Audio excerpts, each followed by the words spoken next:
Mas entrando um pouco mais já na metodologia ali, por que que ela é tão interessante, ela traz uma agenda ali, isso é meio que a proposta inicial lá atrás, de vários anos atrás, de como seria essa agenda, que teria nos 5 dias ali, todos teriam, atividades. A ideia seria tu fazer elas ao longo de uma semana, mas eu já rodei, tipo, ao longo de 2 semanas, 3 semanas, enquanto a gente ia organizando o início do projeto, e já tinha algumas coisas para serem feitas, eu ia rodando isso em paralelo, assim. Então é bem possível espaçar mais as atividades e tal, não precisa ter pressa para rodar o framework ali. A primeira atividade que ele recomenda fazer é essa divisão do produto, que tem um template para alinhar todo mundo sobre qual é o objetivo do produto, assim, sabe? Então tu vai dar ali, vai explicar essa dinâmica, que é basicamente a gente precisa preencher esse template, e tu vai dar, sei lá, 10 minutos para as pessoas escreverem com post-it, assim, qual é a visão desse produto ali. Depois, a outra atividade que ele recomenda é o é, não é, faz, não faz. Aqui, essa ferramenta do é, não é, faz, não faz, é principalmente quando tá tendo muita divergência de escopo e objetivo, assim, sabe? Então, tem uma área da empresa que acha, por exemplo, aqui, que tinha que ser uma plataforma web e outra acha que tem que ser um aplicativo. Cara, tu vai trazer para essa discussão aqui, tu vai dar, tipo, 15 minutos para cada um listar o que que é, o que que não é, faz, não faz, e depois a gente converge. E aí a pessoa que está facilitando essa discussão, vai fazer com que essa discussão aconteça ali e se chegue a uma definição, sabe? Aí depois a próxima parte seria entender as personas, sabe? Isso aqui é bem importante, eu acho que muita gente não faz, que é entender quem é o usuário, daquela funcionalidade, daquele produto ali que está se desenhando.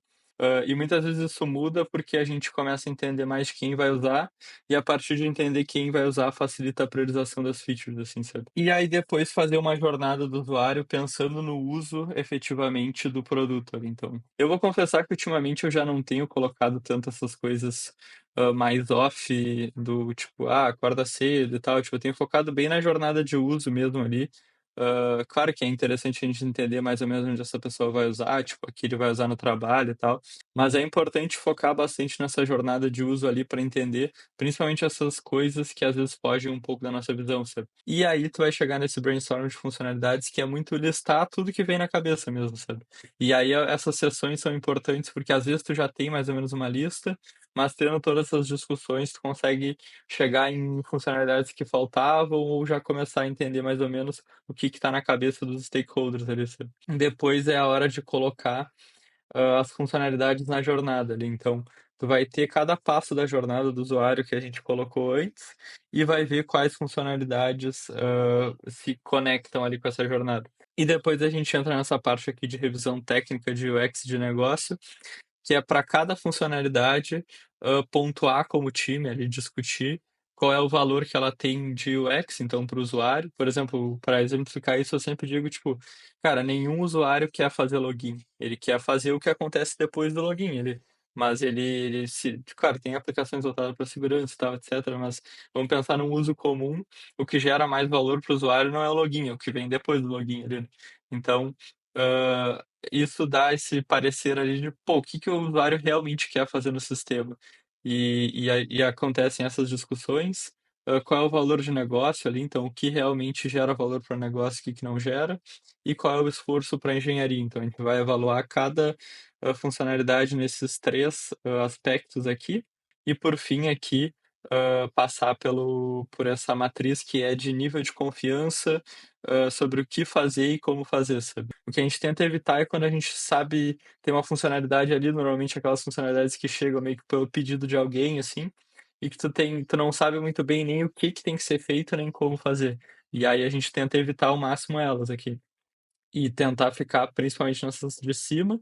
E essas aqui que ficam mais embaixo aqui, normalmente cabe mais discovery, ali, sabe? A gente não vai se comprometer antes de entender muito bem o que que tem que ser feito, seja com entrevista com o usuário, nem como fazer, seja numa POC, ali, sabe? Então, são várias formas da gente ir adicionando informações, e aí o resultado desde a brainstorm de funcionalidade, nível de confiança, esforço, valor UX, valor de negócio, é ter uma tabela onde a gente consiga comparativamente entender cada feature, sabe? Então, a gente começa a ter esses artifícios para negociar melhor o escopo, melhorar a priorização, e daqui a gente já sai com esse backlog que a gente pode ordenar depois nessa estratégia aqui, que é o sequenciador de funcionalidades.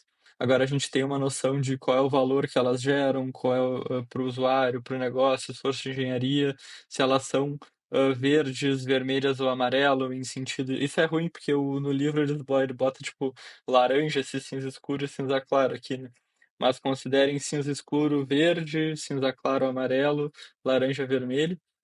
Então, a gente consegue ter todas essas classificações, e aí entra essa última dinâmica aqui, que é o sequenciador de funcionalidades, que ele tem algumas regras aqui, depois vocês podem ler elas com calma, mas o objetivo é que cada linha aqui seja uma onda de entrega, e isso não necessariamente quer dizer uma sprint ou algo do tipo, é mais tipo, vamos ordenar essas funcionalidades a partir de alguns parâmetros para entender qual a sequência a gente deveria atacar. E a partir disso aqui, vai ser a próxima aula, eu vou falar um pouco sobre como chegar num roadmap, assim, mas aqui já é, pô, normalmente o que chega em engenharia é algo como isso, assim, sabe? Ah, entreguem essas funcionalidades nesse tempo, assim, é bem normal você chegar. E, pô, é muito diferente tu sair disso aqui, uma lista que tu não entende o que que é mais importante que o que gera mais valor, o que que é mais difícil, para uma lista onde tu consegue ter essas coisas ordenadas ali, ter muita informação para discutir escopo, discutir priorização, e finalmente para uma lista de sequência de entregas ali. E depois a gente vai para o plano operacional disso, se a gente vai, como é que vai ser o roadmap, se a gente vai usar sprint, vai usar Kanban, é outra coisa. Mas pelo menos a gente já tem um projeto muito bem modelado aqui, sabe?